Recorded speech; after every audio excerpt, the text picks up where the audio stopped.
A few weeks ago, I told you about Air Force veteran and retired firefighter Patrick Romeo riding his motorcycle for charity. It was not enjoyable, but but I knew that going in. It's a challenge for a reason. But I guess what it lacked in enjoyment, it made up in satisfaction by finishing it.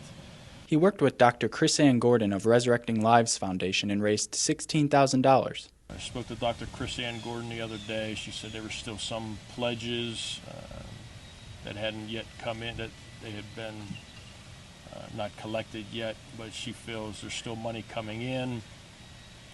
She thinks we should be able to hopefully get to 20,000.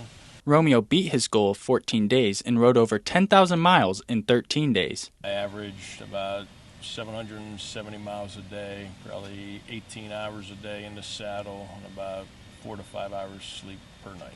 Part of the challenge was having to stay with your bike while you slept. 2 of the nights I just spent along the road, just pulled off the side of the road, slept next to the bike. I spent one night in a truck stop. Some nights I would take the time. I had a tent and air mattress, sleeping bag.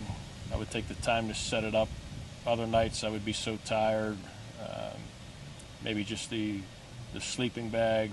The night at the truck stop, I just climbed off the bike, dressed, and laid down in the grass next to the bike and just slept like that till I woke up about 2 in the morning, freezing. Then I got the sleeping bag out, and then I woke up about 5, covered in dew, and I was all wet. So yeah, it just depended on how I felt at night, if I wanted to take the time or not.